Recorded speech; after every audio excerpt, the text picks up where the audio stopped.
Hey guys, this is Stephen Howard.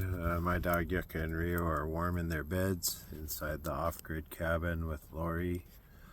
I'm just out here having a little fire on the deck and enjoying the view. And I thought of a campfire story that I wanted to tell you guys.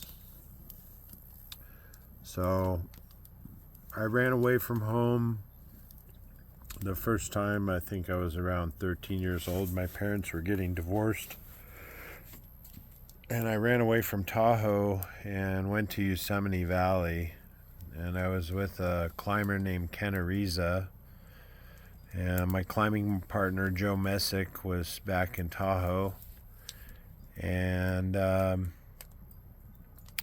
I climbed with the late Dan Osmond and Eric Perlman, and Dan Osmond was an amazing climber to be around. I was a really young kid. The Hatchett brothers. Yeah, Dave and Mike Hatchett. Growing up in Tahoe, I was among some legends, and I didn't realize it. And I was a young kid, and I was young, dumb, and full of shit. And I got in some trouble the summer prior or the summer after. Stole some weed from some growers up in Tahoe, and I ended up having to chop wood to pay it back. And it was kind of an interesting time in my life. My second time to Yosemite, I was in Camp 4, and Kenny was doing his projects over by the cathedral area, some 13s and stuff. And I was getting tired of that. I wanted to go do a trad route, something with some respect, something big. And I was a young kid, and I met a climber named Bullet.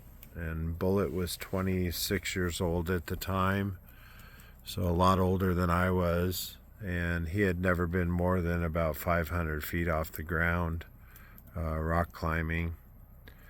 So we decided to tackle something that both of us were kind of gulping at, and that was the East Buttress free climb of El Capitan. And the East Buttress is a notorious classic 5'9" plus, maybe some 5'10" in there on the face climbing and stuff. And there's old rusty equipment, it's old pitons, and it's a classic route. A lot of slings and trees with fire ants. And finally got up about 500-600 feet, and Bullet said he was getting kind of scared and that he wanted me to lead the rest of the route. And I was only 15 years old, so I got all my gear together, and I had a pretty good rack. I had doubles on a couple of cams, and I had a bunch of nuts, and I was using up the proper equipment at the time. And I got up, and I was really scared, but I was tackling each pitch on site and doing a good job. And we made it to the top. We got to the top of El Capitan that evening, and it was about this time of night, when it's going to get dark soon, and you're on top of a very large mountain. Well, I look at Bullet as I'm drinking some water, and I ask him, "Do you got the headlamps?" And he looks at me really funny, and he goes, "Headlamps?" I said, "Yeah, headlamps so we can see." And he said, "Oh, I left them on the picnic table back at camp." So none of us were prepared to be up there in the dark. So we ended up using Bic lighters. So we were like this, and we're trying to get off one of the largest cliffs in America. And we're using Bic lighters to try and find the bolts. And we can't find the bolts anywhere. So I look over, and and there's no moon out yet, but I can see that there's waterfalls going down in between El Capitan and the brothers, the three brothers over there. There are three spike mountains over there, kind of above Camp 4. And I look over and I said, well, we're going to hike down, I guess it's called Eagle Falls or Eagle Creek. So there's these 30 and 40 foot waterfalls, and we're just kind of looping our rope around boulders and rappelling off and getting really wet and slimy, and I chopped the end of my thumb off.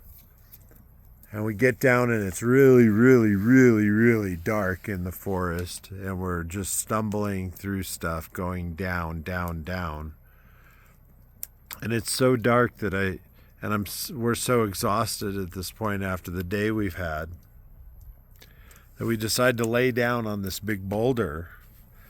And so I put my pack down and he puts his pack down, and we lay down on the boulder, and we're just exhausted and we're about falling asleep, and all of a sudden we see lights of cars going through the trees. We made it to the valley floor. So I said, oh, well, we can't be too far, El Cap to Camp 4 going backwards. Back then was a one-way road. I said, we'll just hoof it. So, once we hit the road, we'll be okay. So we made it down to the road, and then a car pulled up, and it was the ranger. And he goes, you guys okay? It's awfully late. I said, yeah, we just made it off of East Buttress, and we're alive. And I said, could we get a ride? And he said, nope, and rolled up the window and drove away. I guess rangers and climbers didn't like each other back then. So, even though I was a little kid, or a young adult, so I went down and we walked into Camp 4 a couple hours later because we were hiking and we were exhausted. Kept stopping and trying to refresh ourselves with some water and whatever snacks we had left. We got into Camp 4 at about 4:30 in the morning, and we saw all the people at the search and rescue just like jamming around, doing stuff, getting ready to do something.